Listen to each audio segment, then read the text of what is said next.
I honestly don't even know where to start today, because what happened in Atlanta didn't just feel like another overtime incident. It felt like the exact kind of moment that quietly changes how a driver is viewed inside the NASCAR Cup Series garage. The kind of moment that doesn't explode immediately, but lingers. The kind of move that drivers remember 3 months later when they're side by side fighting for position. And here's the wild part. This isn't just about Christopher Bell hitting the wall. This feels bigger than that. This feels like we might have just witnessed the moment Carson Hocevar officially put himself on notice in the Cup Series. Because insiders aren't brushing this off. They aren't calling it random.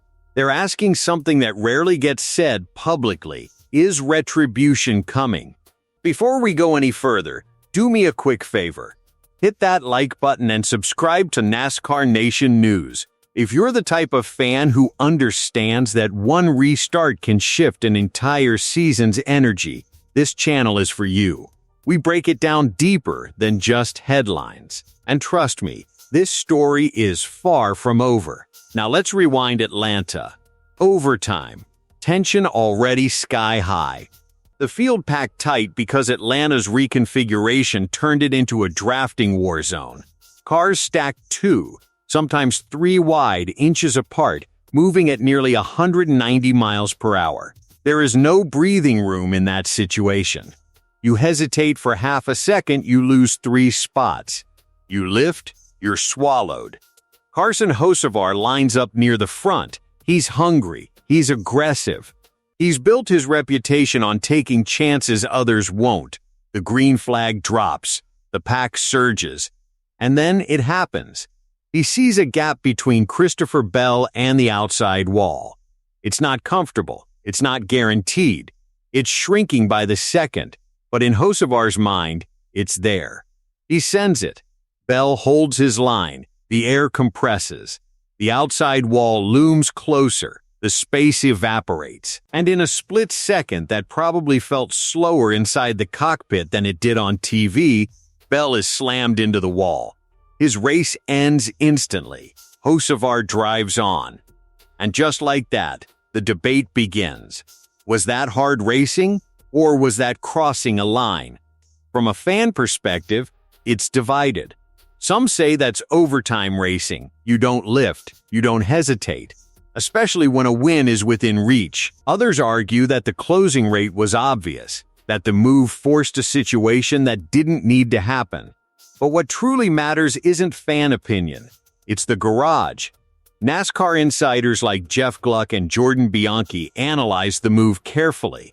They acknowledged the reality of modern Atlanta. It races like a super speedway now. Runs form instantly. Gaps close violently. Drivers are trained to attack.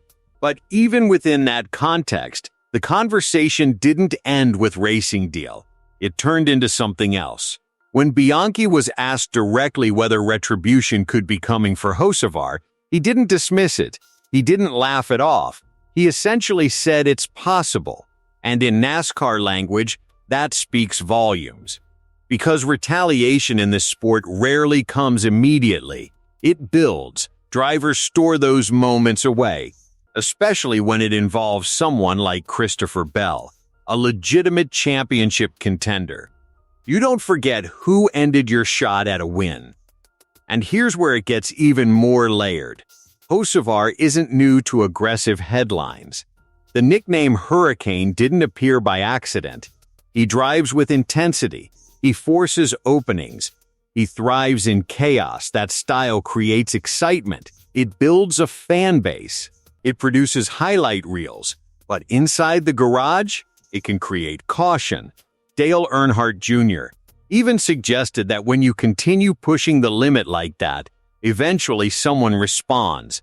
Not emotionally, not wildly, but deliberately. And this is where fans sometimes misunderstand how NASCAR works. Retribution doesn't always mean someone intentionally wrecks you. Sometimes it's quieter. Maybe the next time Hocevar needs drafting help late in a race, nobody goes with him. Maybe a driver decides not to give him an inch on a restart. Maybe a block comes a little harder. maybe cooperation disappears. That's how reputations change the way you're raced. Kevin Harvick touched on this exact dynamic. Once drivers start viewing you as unpredictable, they adjust. And when multiple competitors make that adjustment at once, it becomes difficult to navigate races the same way. Now here's what makes this storyline fascinating. Hocevar doesn't appear rattled at all. After Atlanta, he didn't over-apologize, he didn't dramatically backtrack. His tone suggested confidence, that he saw an opportunity and took it. In his mind, that's racing. That's what winners do. And to be fair, he's not entirely wrong. Many champions built their careers on boldness. But here's the key difference. Aggression is celebrated when it consistently produces results. If you're winning, the garage tolerates the risk. If you're stacking trophies, the narrative becomes fearless. But if the aggression starts costing others without consistent payoff, patience evaporates quickly. Atlanta may not have been malicious. It may have been pure instinct. But perception is powerful. And right now, perception inside the sport is shifting. Because drivers don't just evaluate moves. They evaluate patterns. If this becomes a pattern, tight gap, aggressive send, high risk, then Hocevar will be raced accordingly. And once that shift happens, it's hard to reverse. The next few races will tell us everything. Watch how drivers position around him. Watch how restarts unfold. Watch who drafts with him late.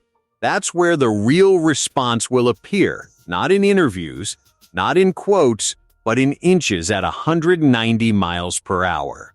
And here's the bigger question that nobody is saying directly. Can Hocevar handle being the target? Because racing aggressively is one thing. Racing aggressively while everyone is watching you differently is another. When drivers start expecting a bold move, they prepare for it. They counter it. That's when things escalate. So now we're at a turning point. Is Carson Hocevar the fearless next-generation racer who refuses to lift no matter the situation? Or did he just accelerate a storyline that could come back around later this season in a way he doesn't expect? That's why this moment feels bigger than just Atlanta. It feels like a fork in the road. So I want to hear from you. Was that pure overtime racing? Or did Hocevar cross a line that drivers won't forget? Do you believe retribution is actually coming? Or is this being overhyped? Drop your take in the comments. And if you love real NASCAR tension, real garage politics, and breakdowns that go deeper than surface-level reactions, hit that like button, share this video with another fan, and subscribe to NASCAR Nation News. We're building something strong here, and if this story evolves into a full-blown rivalry, you already know we'll be breaking it down lap by lap. Atlanta may be in the books, but the consequences of that move? They might just be getting started.